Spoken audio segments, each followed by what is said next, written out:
अल्हम्दुलिल्लाह अल्हम्दुलिल्लाहिल हन्नानिल मन्नान अल्लज़ी खलक़ल इंसान वअल्लमहुल बयान वस्सलातु वस्सलामु अला रसूलिही सय्यिदिल इंसी वल जान व अला आलिही व अस्हाबिही ज़विल खैरि वल इहसान अम्मा बअद फ़अऊज़ु बिल्लाहि मिनश शैतानिर रजीम बिस्मिल्लाहिर रहमानिर रहीम लक़द जाअकुम रसूलुम मिन अनफुसिकुम अज़ीज़ुन अलैहि मा अनित्तुम हरीसुन अलैकुम बिल मुमिनीना रऊफ़ुर रहीम सदक़ल्लाहु मौलाना अज़ीम। बारगाह रिसालत मुआब सल्लल्लाहु तआला अलैहि वसल्लम में एक बार दुरूद पाक का हदिया पेश करें। अल्लाहुम्मा सल्लि अला सय्यिदिना व मौलाना मुहम्मदिन मअदनिल जूदि वल करम व आलिहि व अस्हाबिहिल किराम व इब्निहिल करीम व बारिक व सल्लिम सलातन दाइमतन सरमदन अबदा। आई नई हुकूमत सिक्का नया चलेगा, आई नई हुकूमत सिक्का नया चलेगा, आलम में रंग बदला सुबह शबे विलादत, हश्र तक डालेंगे हम पैदाइशे मौला की धूम, मिस्ल फारस नजद के किले गिराते जाएंगे, खाक हो जाएं अदू जलकर मगर हम तो रजा, दम में जब तक दम है जिक्र उनका सुनाते जाएंगे। अजीज़ान गिरामी वक़ार, आप तमामी अहबाब को सबसे पहले मैं इस अजीम साअत की मुबारकबादी पेश करता हूँ जो अल्लाह तबारक व तआला ने हमारी जिंदगियों में अता फरमाया है। ये कितना अजीम इत्तेफाक है, बल्कि कितनी अजीम सआदत है कि हम अपनी जिंदगियों में 1500 साला जश्न ईद मिलादुन नबी मनाने जा रहे हैं। अल्हम्दुलिल्लाह, ये रसूल करीम सल्लल्लाहु तआला अलैहि वसल्लम की विलादत बासआदत का 1500 सालाना जश्न ईद मिलाद हम सुन्नियों की किस्मत में मनाने आ गया है। एक बात आपको बताता चलूं कि हुजूर पाक सल्लल्लाहु तआला अलैहि वसल्लम की विलादत की खुशी मनाना ये अल्लाह तबारक व तआला ने किस्मत वालों को अता फरमाया है। जिसकी किस्मत अच्छी है वो हुजूर पाक के जिक्र से खुश भी होता है, फलता भी है और फूलता भी है, और जिसकी किस्मत फूटी है वो जलता भी है, जलाता भी रहता है। हमें आज उससे गरज नहीं। आप शरीयत के हुदूद में रह करके हुजूर पाक सल्लल्लाहु अलैहि वसल्लम की आमद की जितनी खुशियां मनाएं वो कम है। जितना हुक्म हमें दिया गया है उन सारी खुशियों के साथ आप लोग मियां साल भर में एक बार थोड़ी ना मीलाद मनाने की खुशी है, और एक साल ही नहीं। हमारा मसलक तो ये है कि इस साल ही ईद मिलाद नहीं मनाएंगे, बल्कि हश्र तक डालेंगे हम पैदाइशे मौला की धूम, और बल्कि ये अपना अकीदा बना करके चलो, दम में जब तक दम है जिक्र उनका सुनाते जाएंगे। और हो सकता है प्रोग्राम के लिए, स्टेज के लिए और फिर माहौल बनाने के लिए परमिशन लेना पड़ता हो, लेकिन हुजूर पाक का जिक्र करने के लिए किसी सुन्नी को किसी के परमिशन की जरूरत नहीं। आशिक रसूल उसका अकीदा तो ये है, मैं वो सुन्नी हूं जमील कादरी, मरने के बाद मेरा लाशा भी कहेगा अस्सलातु वस्सलाम। हमारा तो ये तौर तरीका है। आज सुन्नियों की किस्मत में ये मीलाद की जो घड़ी आई है, सबसे पहले तो मैं गुजारिश करूंगा कि अल्लाह के नबी सल्लल्लाहु तआला अलैहि वसल्लम की बारगाह में वो खिराज अकीदत पेश करो कि ये तारीख बन जाए, बल्कि इस्लाम की तारीख का एक अजीम हिस्सा अभी इस साल आपको मिलने वाला है। पूरी इस्लामी तारीख में ये तारीख बनने जा रही है कि 1500 सालाना जश्न ईद मिलादुन नबी अल्लाह ने हम गुनहगारों को अता फरमाया है, और ये किस्मत नहीं है तो और क्या है मेरे सीसों। लेकिन साथ में ये भी मैं आपको बता दूं कि हुजूर पाक सल्लल्लाहु तआला अलैहि वसल्लम की मीलाद की खुशी क्या ये कुरान और हदीस से साबित है भी कि नहीं है, क्योंकि अभी ये 10 दिन बचे हैं 12वीं शरीफ को। एक बात कान खोल करके सुन ले, मैं कुरान और हदीस की दलाइल की तरफ आता हूं बाद में, लेकिन एक बात वजाहत के साथ कहता हूं। हुजूर पाक सल्लल्लाहु तआला अलैहि वसल्लम की विलादत बासआदत 12 रबीउल अव्वल शरीफ को हुई। असह रिवायात और अर्जह रिवायात के मुताबिक हर साल हुजूर की विलादत की खुशी हम 12 रबीउल अव्वल को ही मनाएंगे, अगरचे किसी और की तरफ से, डिपार्टमेंट की तरफ से या पुलिस वालों की तरफ से जुलूस किसी और भी दिन निकलता हो, 12 रबीउल अव्वल को 12वीं ही होगी। हुजूर पाक सल्लल्लाहु तआला अलैहि वसल्लम की विलादत 12 रबीउल अव्वल शरीफ को हुई और ये कयामत तक डेट बदली नहीं जाएगी इंशाअल्लाह। और जो कुरान और हदीस की बात मैं अर्ज कर रहा हूं, सबसे बड़ी बात तो ये है, आप रसूल पाक सल्लल्लाहु अलैहि वसल्लम को खुदा समझते हैं या खुदा का रसूल समझते हैं? खुदा का रसूल समझते हैं तो फिर मीलाद मनाओ, इसलिए कि खुदा की मीलाद नहीं हो सकती, खुदा की मीलाद नहीं हो सकती, क्योंकि अल्लाह के बारे में अकीदा क्या है हमारा, लम यलिद वलम यूलद, वो ना किसी से पैदा हुआ ना उससे कोई पैदा होगा। अल्लाह किसी से पैदा नहीं हुआ और अल्लाह के पैदा होने की कोई तारीख नहीं बनाई जा सकती, उसकी मीलाद नहीं हो सकती। और रसूल पैदा हुए हैं 12 रबीउल अव्वल शरीफ को, आपकी माँ भी है और आपके बाप भी हैं और आपसे भी लोग, आपसे भी बच्चे पैदा हुए हुजूर पाक सल्लल्लाहु अलैहि वसल्लम से। तो हम पूरी दुनिया में हुजूर की मीलाद मना करके शिर्क को तोड़ने वाला अमल करते हैं, शिर्क को तोड़ने वाला अमल करते हैं। कोई हमारी तरफ जो शिर्क का फतवा देता है उसे कान खोलकर सुन लेना चाहिए। मीलाद मनाकर हम बताते हैं हम मोहम्मद अरबी सल्लल्लाहु अलैहि वसल्लम को खुदा नहीं समझते बल्कि खुदा का रसूल समझते हैं। अगर खुदा समझते या खुदा के बराबर समझते तो हुजूर की मीलाद कभी नहीं मनाते, क्योंकि अल्लाह की मीलाद नहीं मनाई जाती तो हम रसूल की भी मीलाद नहीं मनाते। दोनों को अगर बराबर समझते, नहीं, हम सुन्नियों का अकीदा यह है, मैं मानता हूं ए अक्ल वालो, मेरा मोहम्मद खुदा नहीं है, मगर दिलों में ये नक्श कर लो कि वो खुदा से जुदा नहीं है। यह हमारा है। रसूल करीम सल्लल्लाहु तआला अलैहि वसल्लम की मीलाद मनाना शिर्क को तोड़ने वाला अमल है, शिर्क को खत्म करने वाला अमल है। और आपको एक बात ये भी बता दूं, हुजूर अकरम सल्लल्लाहु तआला अलैहि वसल्लम की विलादत जिस दिन हुई थी, पूरी कायनात में बहुत कुछ तब्दीलियां आई थी, जो सही रिवायात में मौजूद हैं। बहुत तब्दीलियां आई थी। अरब उस वक्त जो रेगजार था, सहरा था, सब्जा देने लग गया, बारिशें बराबर होने लग गई। अरब में आज भी बारिश नहीं होती है, साल में 2-4 बार बारिश के खतरात गिर गए, अलग बात है। मौसम बाज़ाब्ता जैसे बारिश का यहाँ होता है नहीं होता। लेकिन जिस साल हुजूर पाक सल्लल्लाहु अलैहि वसल्लम की विलादत होने वाली, अरब में सब्जे उगने लग गए या बारिश होने लग गई है। और उस साल जो हालात की तब्दीली थी, मुल्क शाम में एक नदी जो सूख चुकी थी वो अचानक जारी हो गई, पानी भर आया। और एक नदी जो हमेशा बहती वो अचानक सूख गई। एक आतिशकदा था 1000 साल से जिसकी आग को बुझने नहीं दिया गया था ईरान के नुजुमियों ने, आतिश परस्तों ने, अचानक वो आग भी गुल हो गई। एक ही दिन में सब चीजें हो रही हैं। और कायनात में ये जो बड़ी बड़ी तब्दीलियां हुई थी, उस दिन एक और तब्दीली, बुत सारे औंधे मुंह गिरे हुए थे, जो 12 रबीउल अव्वल शरीफ का दिन था। ये सही रिवायात से मैं बता रहा हूं, बुत औंधे मुंह गिरे हुए। लेकिन एक बहुत बड़ा मसला हुआ था जिसकी तरफ इमाम अहले सुन्नत फाजिल बरेलवी रहमतुल्लाह ताला अलैह अपने शेर में इशारा करते हुए फरमाते हैं, क्या एक बहुत बड़ी तब्दीली ये हुई थी कि मुल्क फारस का जो बादशाह है किसरा, उसका किला इतना मजबूत था कि उसकी हिफाजत के लिए 1 लाख फौजी खड़े रहते थे, सिर्फ किले की हिफाजत के लिए। और वो किला इतना मजबूत कि उनका दावा था, उनका चैलेंज था कि इसको कोई तोड़ नहीं सकता, इसको मिटा नहीं सकता। लेकिन 12वीं शरीफ का दिन या सुबह के वक्त अचानक किले के अंदर जलजला आया और दीवार फट गई। और ऐसी फटी कि उसमें से एक आदमी जा सकता है, आ सकता है। आज भी वो शकशुदा दीवार के साथ किला मौजूद है इराक में, जिसको किलातुल किसरा कहा जाता है आज भी। अब आप अंदाजा करें 2000 साल से वो किला आज तक मौजूद है, तो उस वक्त कितना मजबूत रहा हो। उस वक्त किले के अंदर जलजला आया और तख्त उलट गया, दीवार में दरार पड़ गई। वो दरार आज भी मौजूद है। बादशाह हैरान और परेशान।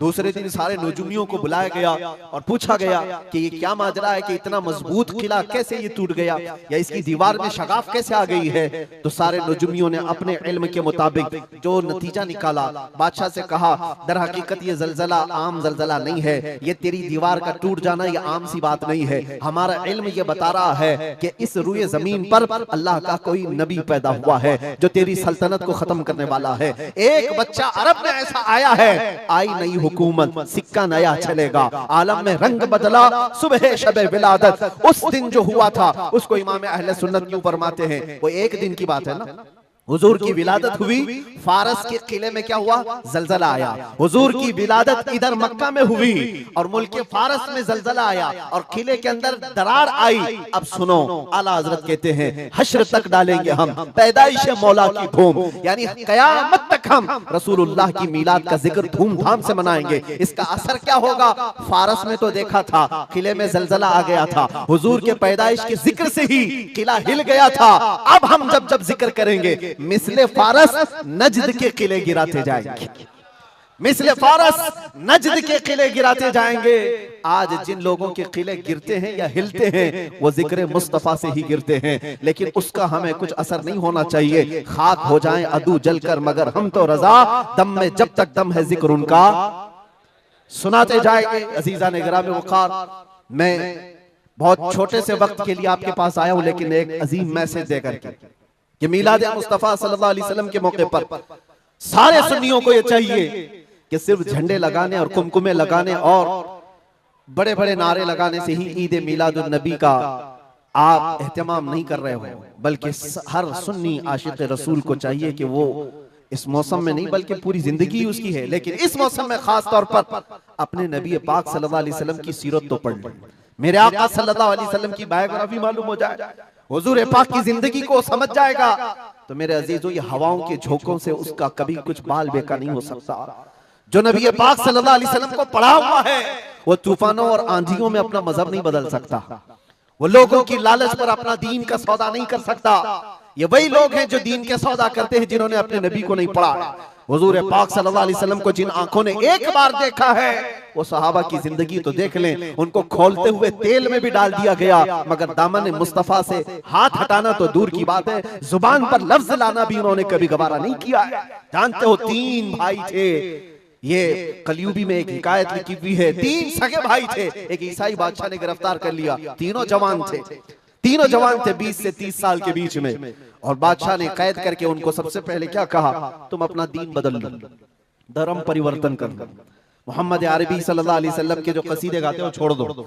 लेकिन देखो, याद रखो, उसमें से जब बादशाह ने ये बात रखी तो उन्होंने कहा नहीं, हमारा दीन इतना सस्ता नहीं है कि हम तुम्हारी कैद में आते ही बदल डाले। उसने कहा अगर तुम बदल लोगे तो मैं तुम्हें अपने वजारत में, सिपाहियों में बड़े मनसब पर रखूंगा। नहीं माना, ठुकराया। बादशाह ने क्या कहा, इसकी सजा तुम्हें भुगतने के लिए तैयार रहनी होगी। तैयार। बहुत बड़े एक कढ़ाई में तेल को लाकर खोलते हुए तेल में उसमें से सबसे बड़े भाई को डालने का हुक्म दिया। बादशाह ने जैसे हुक्म दिया, जल्लाद आया और उन 3 भाइयों में से एक को उठाया और खोलते हुए तेल में डाल दिया।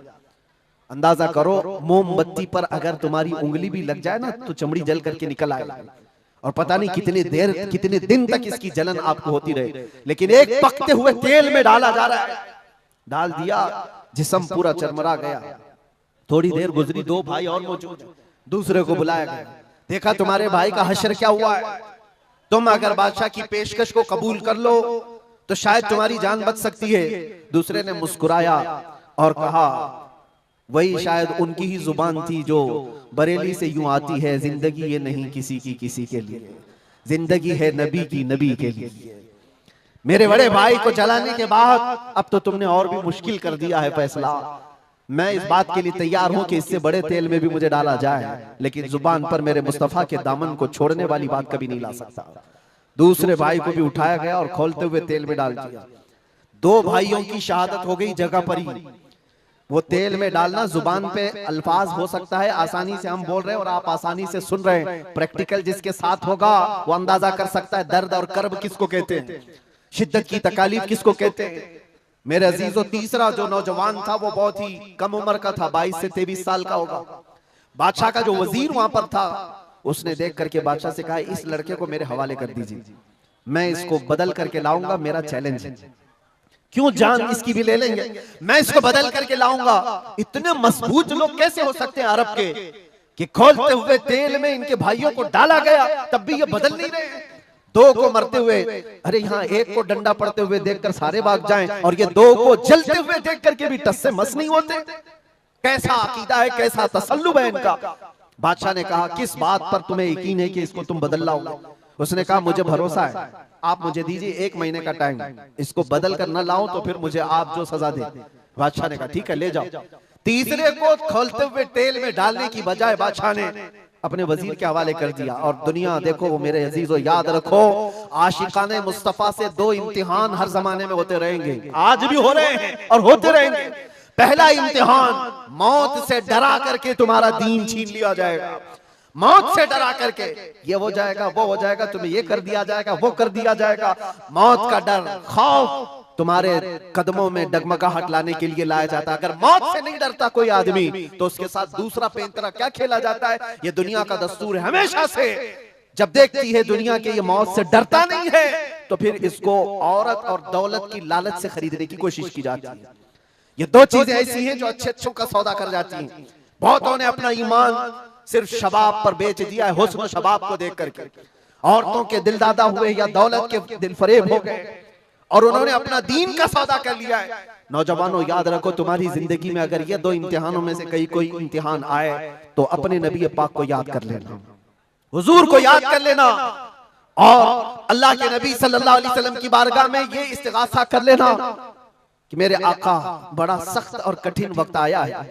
दुनिया मौत से डरा करके कभी मेरा ईमान छीनने की कोशिश कर रही है, अगर उससे मैं नहीं डगमगाया तो दुनिया मुझे हुस्न शबाब की लालच दे करके अपनी तरफ लेना चाहती है। अब उस वजीर ने क्या किया, उस छोटे से नौजवान लड़के को अपने घर ले गया और उसकी बेटी थी जो निहायत हसीन और जमील, बहुत खूबसूरत लड़की उस वजीर की थी। अपनी बेटी को बुलाया और कहा बेटी तेरे लिए एक काम देता हूँ, 1 महीना हमको मिला है, इस नौजवान को अपनी मोहब्बत में अपने हुस्न जमाल में लेकर के आजा, बादशाह सलामत से जो इनाम चाहे तुझे ला करके दे दूंगा। अपनी लड़कियां आशिकाने मुस्तफा को खरीदने के लिए कल भी भेजे जाते थे, आज भी भेजी जा रही है। हो सकता है बहुत सारी जगहों पर जो हमारे लोग मुर्तद होते जा रहे हैं, वो जो बच्चियां आज अपने दीन और ईमान का सौदा करके भागती हैं किसी गैर के साथ और कहीं जा करके शादियां रचाती, वो ये समझती हैं कि ये कॉमन सी बात है। वो दीन बेचने वाले लोग हैं, उनका हिस्सा दीन इस्लाम में कुछ नहीं। कल क़यामत के दिन देखना तुमने अपने नफ्स की खातिर एक गैर मुस्लिम के साथ भाग करके निकाह किया, चाहे वो बेटी हो कि बेटा हो, अपने दीन से सौदा किया है और गद्दारी की है। कल क़यामत के दिन मुंह तो अल्लाह को दिखाना है, हुजूर की शफाअत के बगैर तो कुछ होना नहीं है। देखना हश्र में जो हुजूर पाक सल्लल्लाहु तआला अलैहि वसल्लम के साथ तुम खड़े रहोगे कि हम खड़े रहेंगे, वो वक्त आने वाला है। उस नौजवान के साथ क्या हुआ, वजीर ने अपनी बेटी तो लगा दी, अल्लाह की पनाह मेरे अजीजों, हुजूर पाक का इश्क का एक कतरा भी जिसके दिल में आता है, ऐसी चीजें उसके पांव को नहीं डगमगाती, ना कभी उसका ईमान खरीद सकती हैं, ना उसके दीन का सौदा कर सकती हैं। वो लड़की रोजाना आती, रात के वक्त बैठ जाती और ये नौजवान जैसी महसूस करता मेरे कमरे में अकेले तन्हा रहने के बावजूद वजीर की खूबसूरत हसीन और जमील बेटी, जिसके निकाह के पैगाम बादशाहों के औलाद से आया करते थे, शहजादे निकाह का पैगाम भेजा करते, वो लड़की मेरे पास आकर बैठ जा रही है। नौजवान क्या करता था, मुसल्ला बिछाया और सजदे में गिर गया। जब तक वो उठती नहीं थी ये सर उठाता नहीं था। ये रात भर के सजदे इसके इसी तरह रहते, वो ऊँगती रहती, देखती रहती, इंतजार करती रहती और थक करके वापस चली जाती। महीना गुजरने को आया था मेरे अजीजों, उस नौजवान ने आंख भरकर एक बार देखा भी नहीं और वो थक हार करके महीना खत्म होने के बाद उस नौजवान को मुखातब करके कहती है, ऐ नौजवान एक बार मेरे हुस्न को देख तो ले, मुझे देखने के लिए बादशाहों के बेटों की भी कतार लगती है, कई बड़े बड़े लोग पैसों के अंबार लगा सकते हैं मेरे हुस्न को देखने के लिए, एक तू है कि मैं आता हूं तो मुसल्ले पे गिर जाता है, उठ एक बार देख तो ले, मुझे अल्लाह ने कैसा हुस्न दिया है, कैसा जमाल दिया है, एक बार देख तो ले। उस नौजवान ने आंखें झपकाए बगैर, पलटे बगैर जवाब दिया कि ऐ खातून तू अपना ये हरबा इस्तेमाल करना बंद कर दे, ये तेरा काम मुझ पर चल नहीं सकेगा। वजह यह है जिन आंखों में एक बार जमाले मुस्तफा बस चुका हो उसको दुनिया का हुस्न कभी धोखा नहीं दे सकता, दुनिया का जमाल उसे खरीद नहीं सकता। वो खातून उठ गई और जवान की इन बातों से उसके दिल पर ऐसा वलवला तारी हुआ।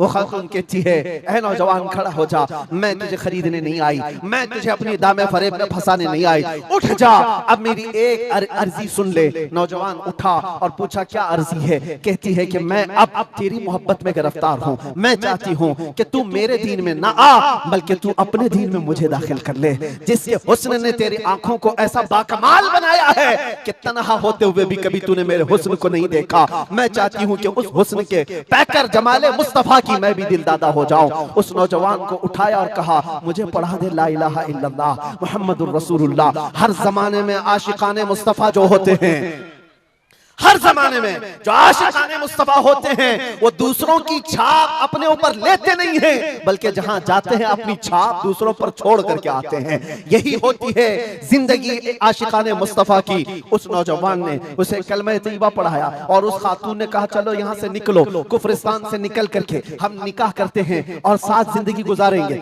तवज्जो चाहता हूं, तवज्जो चाहता हूं, ये मेरी बात को खत्म होने दो।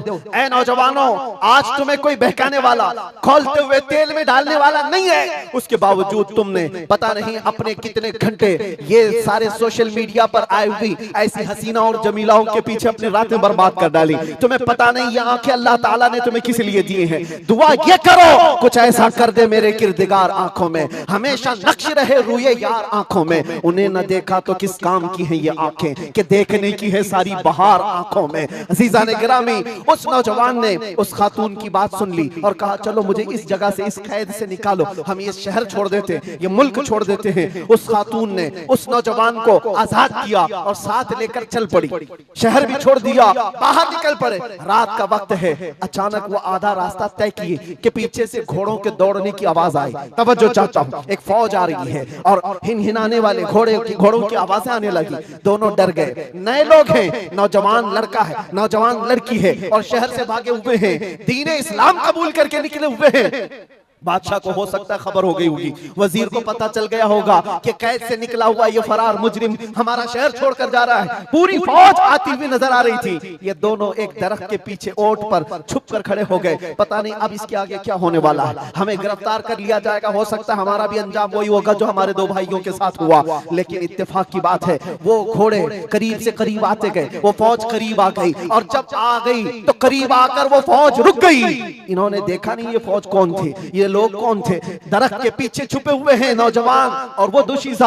अचानक आने वाली फौज में से एक गरजती हुई आवाज आती है, नाम लेकर के नौजवान का पुकारा जाता है, ऐ फलां बिन फलां बाहर आ जा, बाहर आ जा।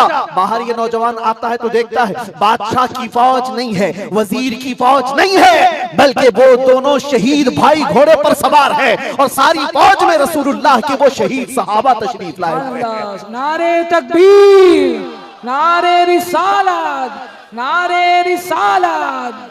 ये नौजवान घबरा गया और पूछा, मैं अपने भाइयों को देख रहा हूँ घोड़ों पर सवार हैं। चंद दिनों पहले बादशाह ने खोलते हुए तेल में इनको उंडेल दिया था, इनके जिस्मों को जला दिया था। ये देख करके आप कपकपी जिस्म पर तारी है, भीगी आंखों से पूछने लगा, बड़े भाई आप लोगों को जला दिया गया था, तेल में खोलते हुए डाल दिया गया था, आप लोग यहाँ कैसे आए? दोनों भाइयों ने कहा, ऐ मारे नन्हे भाई, क्या तूने कुरान की आयत नहीं पढ़ी, वला तक़ूलू लिमन युक़तलु फ़ी सबीलिल्लाहि अमवात, अल्लाह की राह में जो मारे जाएं उन्हें मुर्दा ना कहो। नौजवान ने पूछा, तुम्हें दर्द कितना हुआ होगा जब जलाया गया था, खोलते हुए तेल में डाला गया था, कर्ब कैसा था, तकलीफ कैसी थी? तवज्जो चाहता हूं नौजवानों, इश्क़ मुस्तफा में बर्दाश्त किया हुआ दर्द कुछ नहीं होता है। उन नौजवानों ने कहा, दर्द कौन सा, कर्ब कौन सा, तकलीफ कौन सी? तूने हमें डालते हुए देखा है, खोलते हुए तेल में, जलती हुई चमड़ी देखा है, लेकिन हमें दर्द का एहसास नहीं हुआ, इसलिए कि जिस वक्त जल्लाद हमें तेल में डाल रहा था, सामने तो हमें जमाले मुस्तफा नजर आ रहा था। जहां मुस्तफा का हुस्न हो फिर दर्द किस बात का, कर्ब किस बात का? इसीलिए तो सहाबा का ये नारा था, या रसूलुल्लाह, या रसूलल्लाह, कुल्लु मुसीबतिन बादका जुललुन, ऐ अल्लाह के रसूल अगर आप हैं तो फिर हर मुसीबत हल्की है, हर मुसीबत छोटी है। ऐ नौजवानों, दुनिया ने खरीदने की कोशिश की है, लेकिन जो जमाले मुस्तफा का दिलदादा है वो दुनिया के हालात से न बिकता है न झुकता है। अपना मिशन ऐसा बनाओ कि तुम्हें 100-500 रुपए में खरीदे जाने वाली कौम का लक़ब न दिया जाए, बल्कि इकबाल आज से 100 साल पहले कहता था, इकबाल शायर मशरिक, अंग्रेजों ने क्या कहा था हमारे मुतालिक वो अपने शार में कहा है। अंग्रेज क्या कहते थे? थक गए थे, थक गए थे। आपको क्या पता है हिंदुस्तान की इस आजादी में जितने आज बड़े बुलंद बांग दावे किए जाते हैं, पता है नौजवानों, तारीख याद रखो, 30,000 उलमाए अहले सुन्नत को इन्होंने दिल्ली से लेकर कश्मीर तक हर झाड़ी पर फांसी पे लटकाया हुआ था। 30,000 उलमाए अहले सुन्नत। काला पानी की सजा अंडमान निकोबार में किसको दी गई थी? अल्लामा फजल खैराबादी, इनायत अहमद काकोरवी, जिनकी पीठ की हड्डी तोड़ दी गई थी, खड़े नहीं हो सकते थे। 8-8 साल 10-10 साल तक झुकी हुई कमर के साथ इनको सजाएं दी गई। किफायत अली काफी कौन है? जिनको भरे बाजार में चौराहे पर लाकर अंग्रेजों ने फांसी पर चढ़ाया था। जालिमात तारीख भुला देते हैं, या तारीख के चेहरे पर आज मट्टी थोपने की कोशिश की जाती है और हमारे नौजवान है कि याद नहीं रखते हमारी तारीख। या आशिकाने मुस्तफा थे, अंग्रेजों के नाक में अगर किसी ने दम किया था तो वो आशिकाने मुस्तफा की जमात थी, आशिकाने मुस्तफा की जमात थी। किफायत अली काफी को सूली पर चढ़ा रहे थे, लेकिन जानते हो उससे पहले किफायत अली काफी एक आलिम दीन, उस आलिम दीन को गिरफ्तार करने के लिए कितने कुत्ते आए थे? 3000 अंग्रेजों की फौज ने मिलकर के एक आलिम दीन को गिरफ्तार किया था। हमेशा से यही तारीख रही है, हमेशा से। इसलिए कि पता है कि रसूलुल्लाह सल्लल्लाहु ताला अलैहि वसल्लम का शेर 1-2 के काबू में आ भी नहीं सकता, हमेशा घेर कर मारने की आदत कुत्तों की रही। करबला में भी तो यही हुआ, अकेले इमाम हुसैन के साथ सुबह से लेकर दोपहर तक लड़ते रहे। और आपको पता है एक हुसैनी जवान ने 200 यजीदियों को मार डाला है, एक ने। तारीख खाली मरने वालों की ना बताओ, शहीद होने वालों की नहीं बताओ, ये भी देखो हुसैनियों ने कितनों को सुलाया है। एक हुर बिन यजीद जो एक रात पहले इमाम हुसैन के पास आकर बैत किए थे, एक रात पहले, और उन्होंने दूसरे दिन जंग शुरू की थी तो 120 लोगों को मारा था। आप अंदाजा करो, एक रात का हुसैनी 120 को सुला सकता है, तो अंग्रेज अच्छी तरह जानते हैं जो पैदाइशी हुसैनी हो कितनों को सुला सकता है, सब पता है। किफायत अली काफी को 7 दिन तक गिरफ्तार करके उनके जिस्म पर इस्त्री चलाते थे, गरम इस्त्री चलाते थे, और जब चमड़ी जलती थी तो उस पर नमक छिड़कते थे। और किफायत अली काफी को बार बार कहते फतवा बदल डालो, आ जाओ हमारे वजारत में, हमारा मनसब ले लो, हर महीने पाउंड दिए जाएंगे, बरतानिया के पाउंड। लेकिन आशिक मुस्तफा डॉलर और बरतानिया के पाउंड पर नहीं बिकता, वो हुस्ने मुस्तफा का दिलदादा होता। 8वें दिन जब उनको फांसी पर चढ़ाया गया था, फांसी कोई आम चीज नहीं है मेरे अजीज, जिसको सामने देख करके चच्चों की हालत खराब हो जाए। लेकिन किफायत अली काफी फांसी को देखकर कहने लगे थे, कोई गुल बाकी रहेगा न चमन रह जाएगा, पर रसूलुल्लाह का दीन हसन रह जाएगा। सब फना हो जाएंगे काफी वो, लेकिन हश्र तक नाम हजरत का जुबानों पर सुखन रह जाएगा, नाम हजरत का जुबानों पर चलन रह जाएगा। फांसी भी दे दी।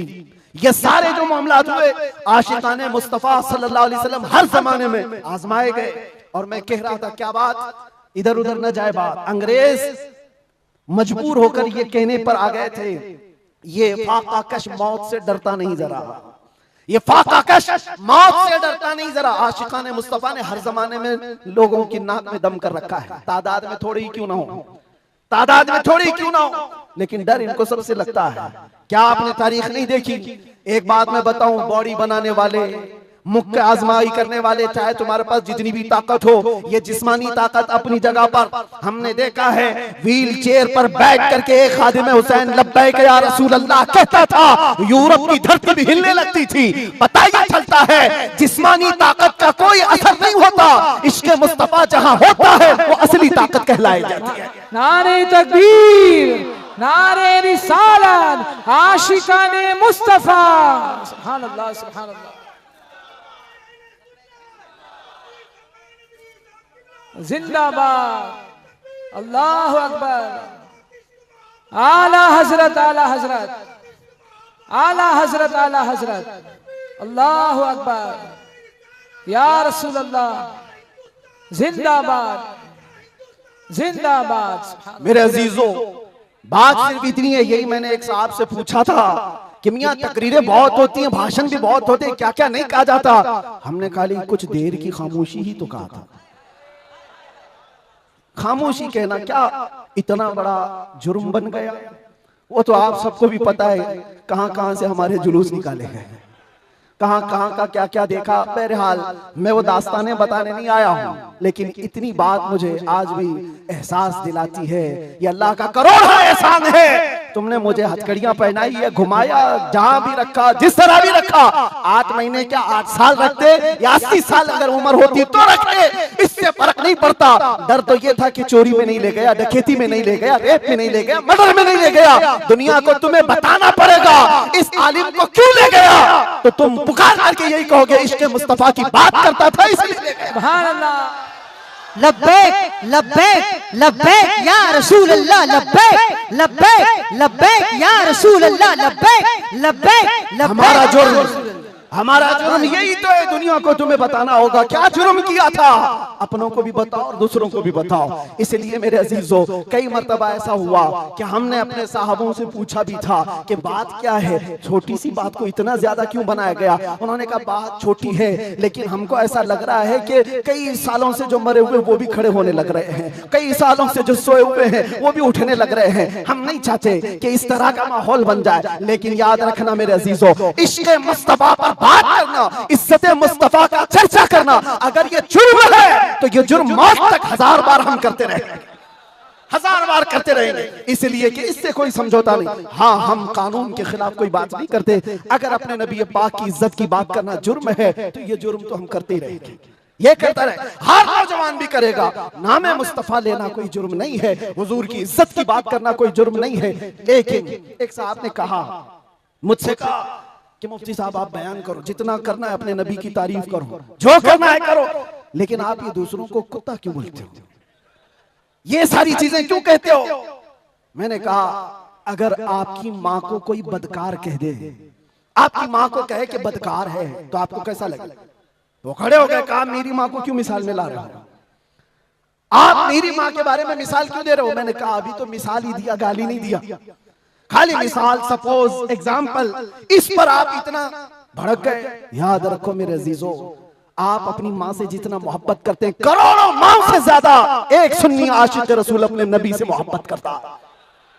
हमारी जाने कुर्बान उस नबी पाक की जात पर। आप रुए माज़ना में मुस्तफास, आप क्या समझते हो दुनिया में जो इज्जत है वो हमारी टोपी दाढ़ी से है, हमारे जुब्बे कुब्बे और हमारे रंगो नस्ल से है। हमें इज्जत हमारे रंगो नस्ल और हमारे नाम और नमूद, हमारे इल्म और हमारे मनसब, हमारी पगड़ी और हमारे जुब्बे नहीं दिलाते।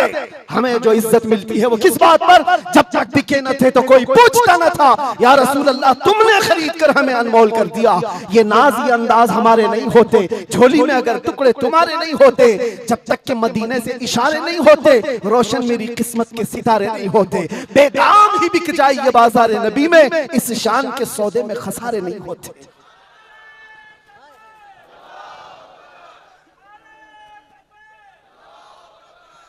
बात मैं अभी खत्म करने आ रहा हूं, बस आप इस बात को अंदाजे में रखो मेरे अजीजों। दुनिया में बहुत आंधियां हैं, बहुत तूफान, और लोग कहते हैं हालात सही नहीं है, हालात सही नहीं है, इसलिए ऐसे चलना चाहिए। हालात तो हुजूर जब ऐलान नबूवत किए थे उस वक्त से लेकर अब तक कभी सही हुए ही नहीं, कभी सही नहीं हुए। क्या बदर में हालात सही थे, ओहद में हालात सही थे, खंदक में हालात सही थे, खैबर में हालात सही थे, फतेह मक्का में हालात सही थे, करबला में हालात सही थे, कभी नहीं हुए। तो ये क्या ताना दिया जाता है, ये क्या मसलहत और हिकमत की बात की जाती है। हालात बड़े पेचीदा हैं, हालात बड़े सख्त है मेरे अजीजों। ये क़यामत तक ऐसे हालात रहने वाले। सतीजा कार रहा है अजल से ता इमरोज, शरारे बूलहबी से चराग मुस्तफवी, हर जमाने में ये हालात रहेंगे। आशिक मुस्तफा को इन्हीं हालात में परचम रिसालत बुलंद करके रखना है। वो सहाबा से पूछो जो निकल पड़ते थे, पैरों में चप्पल नहीं और कपड़ों पर पैबंद लगे हैं, एक खजूर की गुठली पर पूरा दिन गुजार लेते थे, फाका कश थे, लेकिन उनसे पूछो क्या उनके लिए हालात सही थे जब अफ्रीका जा रहे थे, जब यूरोप की कलीसाओं में अजानें दे रहे थे, अफ्रीका के तपते हुए सहराओं में नामे मुस्तफा बुलंद कर रहे थे, उनसे पूछो हालात सही थे। वो कहेंगे कहां के हालात सही थे, उस वक्त भी हालात सही नहीं थे, लेकिन उसके बावजूद उन सहाबा का हाल ये था, दश्त तो दश्त है, दरिया भी न छोड़े हमने, बहरे जुल्मात में दौड़ा दिए घोड़े हमने। आ गया ऐन लड़ाई में गर वक्त नमाज, किबला रूहों के ज़मीं बोस हुई कौमे हिजाज, एक ही सफ में खड़े हो गए महमूद अयाज, ना कोई बंदा रहा ना कोई बंदा नवाज। ये सहाबा का मसलक था, उनका मामूल था, टल ना सकते थे, जंग में अड़ जाते थे, पांव शेरों के मैदान से उखड़ जाते थे, हक से सरकश हुआ कोई तो बिगड़ जाते थे। अरे तेग क्या चीज, हम तोप से भी लड़ जाते थे। अजीजान गिरामी, आप मजबूती पैदा करो नामे मुस्तफा के साथ। आला हजरत की एक बात बड़ी प्यारी लगी, आप बड़े परेशान थे। और ये बात मैं आपको बताकर चलूं, जो इस हक रास्ते पर आएगा उसे समझ करके चलना पड़ेगा, कांटों के रास्ते हैं। ऐसा नहीं कि हर जगह फूल सजाए जाएंगे।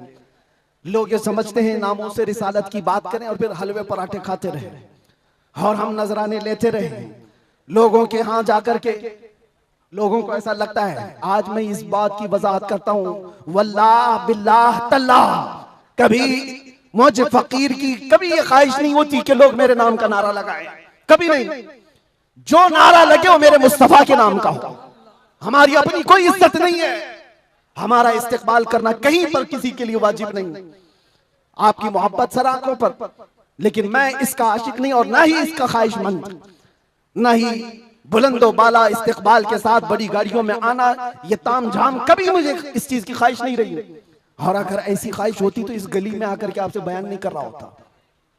हमने लाखों का मजमा भी देखा है, लेकिन एक बात है, इस रास्ते पर चलने वाले को ये सोच करके चलना होगा कि आजमाइश होगी और इम्तिहान होगा। कई मर्तबा दौलत से खरीदे जाने की कोशिश की जाएगी, माल और मनसब दे करके, या कभी हुस्न शबाब दे करके, या कभी मौत की धमकी दे करके। ये सारी चीजें हमने देखी हैं अपनी जिंदगी में, बहुत छोटी जिंदगी में मौत की धमकी भी दी गई है। और मुझसे कहा गया था कि अगर छूट गए तो समझ लेना कि दूसरा अवतार मिला है आपको। हम तो खैर अवतार देने वाले तुम नहीं हो, रज़्ज़ाक़ हकीकी अल्लाह रब्बुल इज्जत, जब तक वो न चाहे तुम्हारी सारी कायनात मिलकर के मेरा बाल बेका नहीं कर सकेगी। और अगर अल्लाह तबारक व तआला चाहे तो मच्छर और चूंटी से भी मौत हो सकती है, अल्लाह ना चाहे तो मोदी योगी से भी कुछ नहीं होता। अल्लाह अगर ना चाहे, अल्लाह अगर ना चाहे फिरौन और नमरूद से भी कुछ नहीं होता। और अगर अल्लाह चाह ले तो मच्छर से नमरूद भी मर सकता है और पानी से फिरौन भी हिलाक हो सकता है। हमारा अकीदा ये है, हमें उस बात का डर नहीं है, हमारी जिंदगी जब तक लिखी हुई है वो रहेगी और मौत आनी है तो आनी है। लेकिन इतना याद रखो मेरे अजीजों, क्या ही खूब है बिस्तर पर पांव रगड़ रगड़ करके मरने से बेहतर है कि नामे मुस्तफा बुलंद करके दुनिया से जाए। बुज़दिलों के साथ जाने से बेहतर है आशिकों की जमात में जाए। और आजमाइश तो होगी, इम्तिहान तो होगा। सहाबा के साथ क्या नहीं हुआ, उनके माल, उनकी औलाद, उनके घर बार सब लूट लिए गए थे मक्का में। आजमाइश ऐसी थी कि वो पूरा पूरा दिन एक खजूर की गुठली पर गुजारा करते थे और जंगें ऐसी उन पर मुसल्लत कर दी गई थी कि उनको अमन नाम की कोई चीज ही नहीं मिलती थी। हर घड़ी एक जंग से निकले दूसरी जंग, दूसरी से तीसरी। हुजूर पाक की वफादारी के साथ इम्तिहान तो होगा। आज मिलाद मुस्तफा है, नबी करीम सल्लल्लाहु ताला अलैहि वसल्लम के 1500 साला जश्न ईद मिलाद की हम तैयारियों में अपने ईमान को मजबूत करो, अपने अकीदे को मजबूत करो, इश्क़ रसूल इतना बढ़ा लो। मैं कभी कोई तलवार बंदूक बारूद की बात नहीं करता, ना ही मैं कभी कोई खुफिया मीटिंग करता हूँ, ना ही मैं कभी कोई तंजीम की बात करता हूँ कि तुम इस तरह की तंजीमें बनाओ, खुफिया मीटिंगें करो, लड़ने भिड़ने के मंसूबे बनाओ। नहीं, जो हमारी बात रिकॉर्ड कर रहे हैं वो भी सुन ले। मैंने कभी नौजवानों को लड़ने भिड़ने के लिए तैयारियां करने की कभी बात नहीं की। अरे मियाँ, मैं तो ब्लेड और चाकू की भी बात नहीं करता, प्लास्टिक की भी नहीं बात करता। मैं सिर्फ ये चाहता हूँ सर से लेकर पैर तक इश्क़ मुस्तफा में ऐसे ढल जाओ जिस गली से गुजरो मदीने की खुशबू आने लगे। तुम्हारा चलना फिरना कई कीड़ों की मौत का सबब बन जाएगा। आपको किसी हमले की जरूरत नहीं, आपको किसी पर अटैक करने की जरूरत नहीं। अपने दिल के अंदर इश्क़ मुस्तफा ऐसा बिठाओ, ऐसा बिठाओ। हमने देखा है मेरे अजीजों, हमने तन्हाई में बैठ के भी दिन गुजारे हैं और कई ऐसों के बीच में भी बैठ के दिन गुजारे हैं। हमारी अपनी तारीफ के लिए नहीं कह रहा, जहां ऐसे क्रिमिनल लोगों के बीच बैठते थे जो 20-20 साल से क्राइम में मुब्तला हैं, छोटे मोटे नहीं, मर्डर भी, रेप भी, ड्रग्स भी, सब उनके बीच बैठ करके देखा है। जब हुजूर पाक की बात की जाती है तो उनकी आंखों में भी आंसू आते हुए देखा है और तौबा करते हुए भी देखा है, रमजान में तरावी पढ़ते हुए भी देखा है। मैंने ये महसूस किया है दुनिया का एक ही इलाज है, इस उम्मत का